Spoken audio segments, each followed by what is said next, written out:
Halo para jomblowan dan jomblowati, apa kabarnya? Kembali berjumpa dengan saya si ganteng kalem tapi nggak ada orang yang tahu. Kali ini saya akan kembali merangkum film Korea tahun 2013. Dan seperti biasa tidak usah banyak bihun atau biwir dan huntu. Mari kita saksikan. Di suatu sore yang cerah di kota Seoul, terlihat seorang pria dengan tas coklat dan tampilannya yang rapih memasuki mobil di sebuah parkiran. Selanjutnya, pria ini akan saya sebut saja namanya Shadow. Karena selama film ini berjalan, beliau mendapat julukan Shadow atau bahasa kerennya Kalangkang.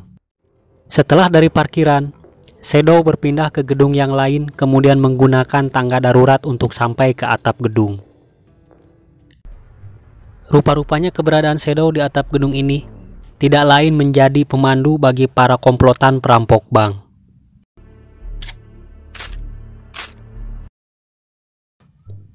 Sebagai pengalihan aksi perampokan, Shadow meledakkan mobil yang sempat ia naiki di awal film tadi.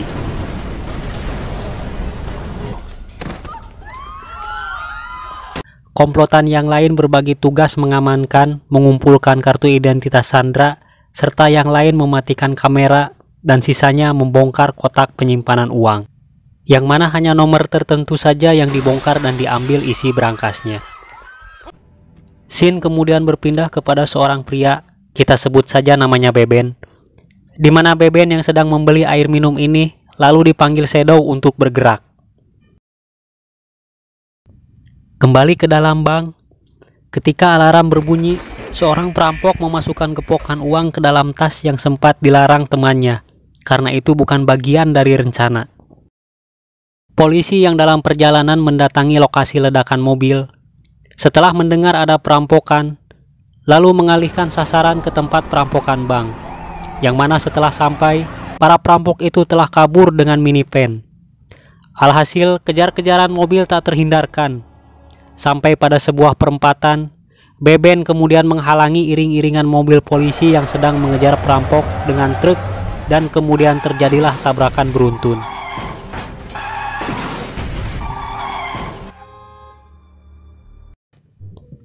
Di tempat yang berbeda di sebuah gerbong kereta jurusan Tanah Abang Rangkas Bitung, seorang perempuan kita sebut saja namanya Bunga, bukan nama sebenarnya, di mana Bunga ini sedang membuntuti atau memata-matai seorang laki-laki bernama Lee Yong Sok. Tapi biar gampang penyebutannya, saya panggil saja dengan Lihin. Bunga kemudian membuntuti Lihin dari sejak di dalam kereta, ke jalan raya, di telepon umum, bahkan sampai ke sebuah restoran cepat saji. Lihin yang mengetahui dirinya dibuntuti, kemudian menghampiri Bunga. Sempat ngeles, namun pada akhirnya Bunga tidak bisa mengelak setelah Lihin memberitahu. Sejak dari kereta sampai di restoran, Bunga terus ngingintil dirinya. Dari situ kemudian diketahui sosok Lihin ini adalah seorang kepala regu polisi bagian pengintaian, yang mana Bunga adalah rekrutan baru Lihin dalam regunya. Dan saat ini Bunga sedang dites langsung oleh Lihin tentang pergerakan Lihin dan orang yang berada di sekitar Lihin selama di kereta. Malam harinya, komplotan perampok yang sedang membereskan hasil rampokan kemudian didatangi oleh Pak Shadow. Tanpa banyak bicara, Shadow menghajar seorang anak buahnya yang tadi sempat memasukkan gepokan uang.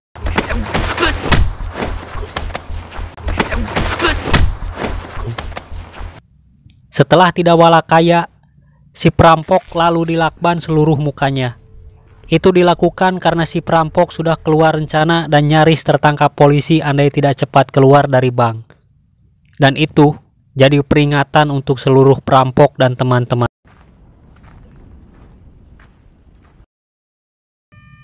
Besok harinya di markas kepolisian dengan segudang peralatan canggih dari CCTV sampai alat pendeteksi wajah, tidak ada satupun dari wajah para pelaku yang berhasil dideteksi.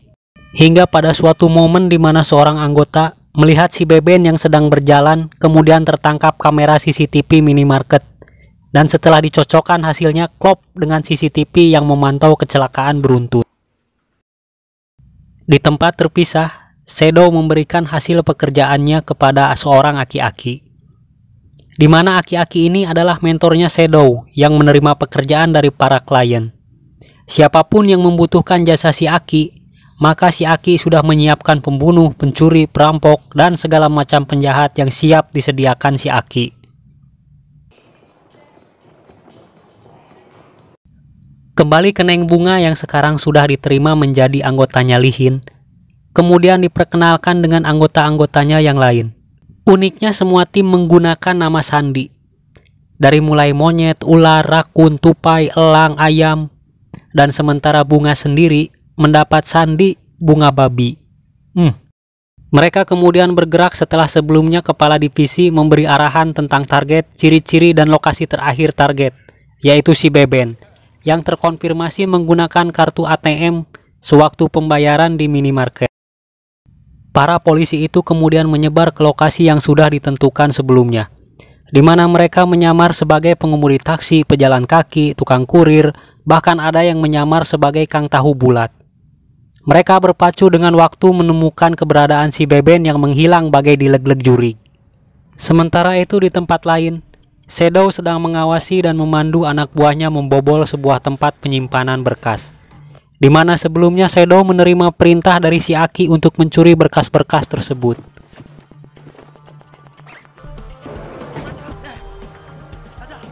Saat mengawasi dari atap gedung, Shadow yang akan beberengkes pulang, kemudian melihat seorang pria dari gedung yang berbeda sedang melihat gerak-geriknya dari tadi.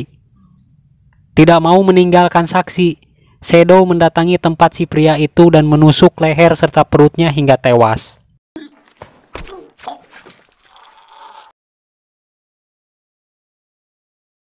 Kembali ke Bunga, setelah dari toilet, ia melihat dua orang sedang diperas oleh beberapa orang preman. Meminta izin untuk menolong mereka, Bunga justru dilarang Lihin dengan alasan takut penyamaran mereka terbongkar. Tidak mendengarkan perintah Lihin, Bunga malah negreg menghajar para preman itu sendirian.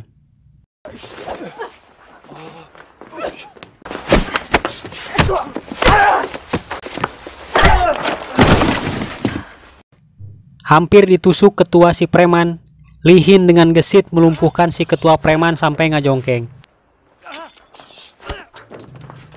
Tindakan Bunga itu kemudian memancing amarah ketua divisi yang kukulutus memerintahkan semua personil hanya fokus mencari keberadaan si Beben.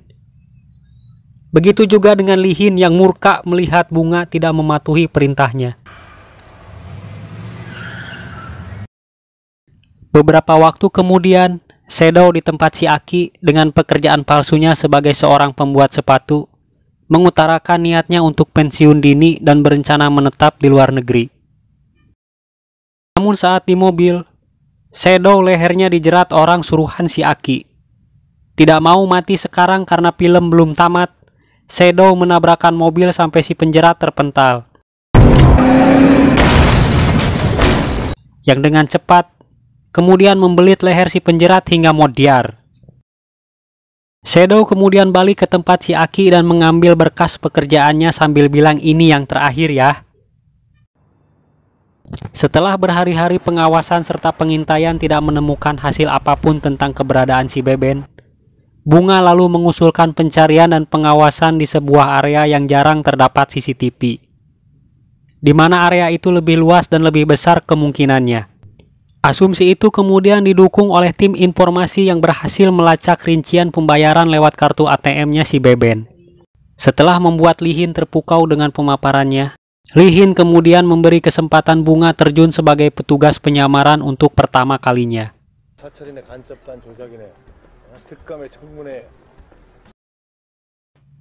Dan benar saja, Bunga berhasil mengidentifikasi target yang kemudian semua anggota tim bergerak memastikan kebenarannya. Dan terkonfirmasi 100% itu si Beben. Bunga lalu bergerak mengikuti si Beben sampai ke apartemennya.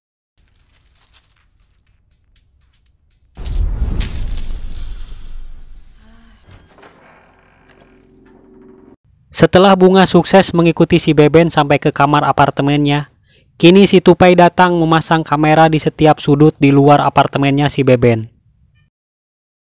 Beberapa hari kemudian seorang perampok menerima flashdisk beserta selembar permainan Sudoku.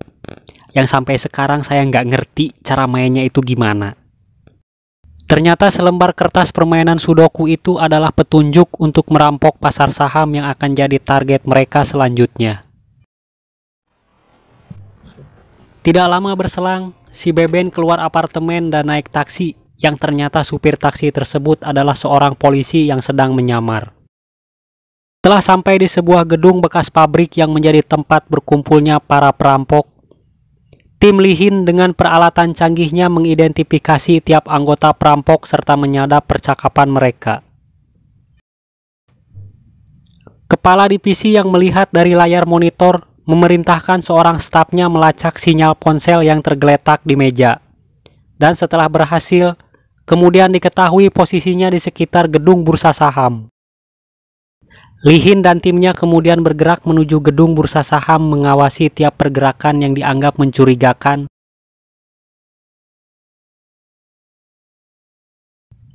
Sementara itu Shadow yang sudah berada di atap gedung dekat bursa saham, dengan tas berisi radionya berhasil melacak frekuensi yang dipakai anggota timnya Lihin.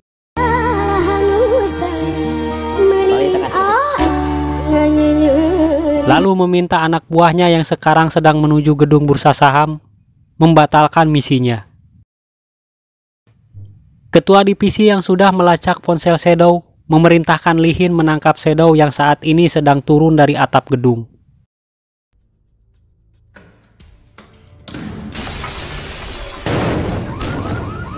Mengetahui dirinya sudah ketahuan, Shadow melompat keluar jendela dan dengan cepat lari menghindari Lihin.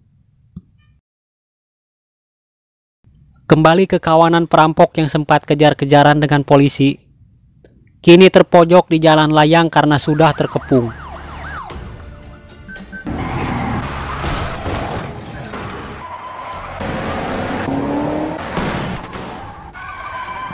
Kemudian menyiapkan tali dan shotgun untuk melawan polisi, dan terjadilah jual beli tembakan.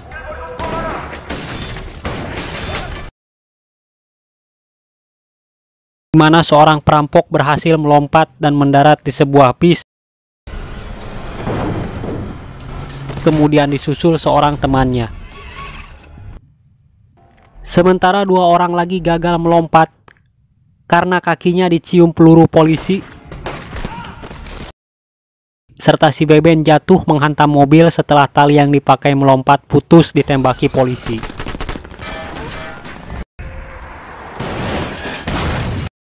Kemudian dua orang yang tadi sempat melompat kini tidak jadi kemana-mana karena mereka keburu ditodong pistol polisi. Kembali ke Lihin dan Bunga yang berkat informasi dari markas berhasil membuntuti Shadow sampai ke sebuah pasar. Namun karena Lihin ketahuan, Bunga kemudian melanjutkan membuntuti Shadow yang dengan lincah menyeberangi jalan ramai. Intel dengan kode tupai yang berada tidak jauh dari lokasi, dengan berseragam polisi menghentikan langkah seribunya Shadow. Tapi karena Shadow mendengar panggilan radio Lihin, tupai ambruk dengan darah yang mengalir deras dari lehernya setelah ditusuk Shadow hingga akhirnya tupai tewas.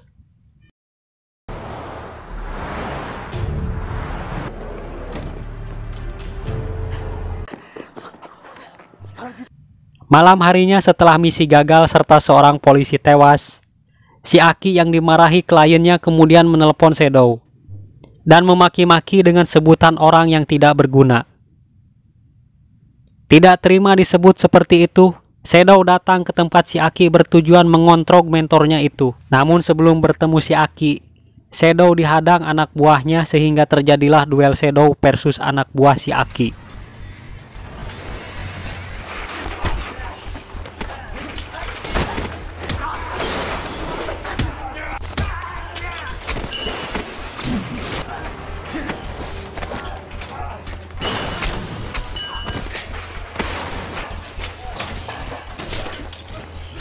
Setelah membabat habis anak buahnya si Aki, dengan tenangnya Shadow menusuk leher si Aki hingga si Aki ngegoler tidak berdaya.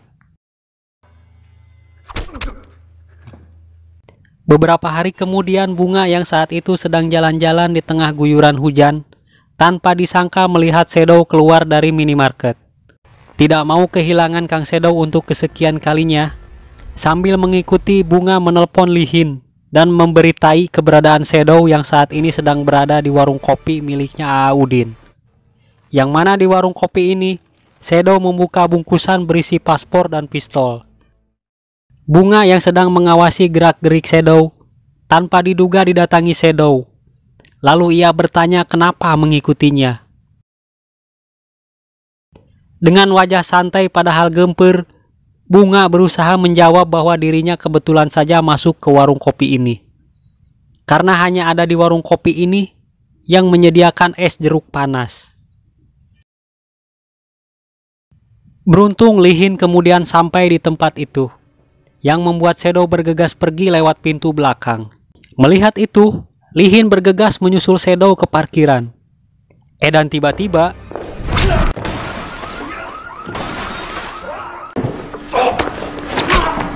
beruntung Bunga keburu datang sebelum Lihin kehabisan banyak darah karena leher dan perut Lihin ditusuk Shadow. Singkat cerita, di stasiun kereta, semua anggota tim mencari keberadaan Bunga dan Shadow. Bunga yang frustasi tiba-tiba dibekem dan ditodong pistol oleh Shadow. Sementara pasukan bersenjata mencari ke setiap tempat. Saat Bunga dijadikan sandera, tanpa Shadow duga kemudian mengambil pulpen yang selama ini dijadikan senjata untuk menghabisi korban-korbannya. Lalu menusuk kaki Shadow. Beruntung ada kereta lewat, lalu Shadow melompat ke seberang kereta. Sambil terpincang-pincang, Shadow mencoba keluar dari terowongan sementara di belakangnya sepasukan polisi bersenjata lengkap masih terus mengejarnya. Namun setelah di mulut terowongan, Lihin dengan lehernya yang masih berdarah karena hanya diobati seadanya saat di ambulan, dengan penuh keberanian menghadang Shadow. Shadow yang menganggap maju jurang mundur jungkrang mencoba menembak Lihin dengan pistolnya. Namun tanpa disangka, Lihin lebih cepat melepaskan peluru hingga Shadow tewas.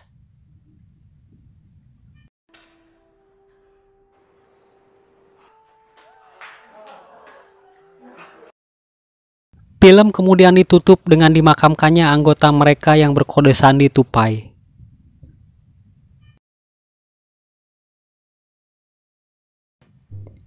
Pelajaran yang dapat diambil dari film ini adalah jangan pernah berbuat kejahatan karena tidak ada kejahatan yang sempurna.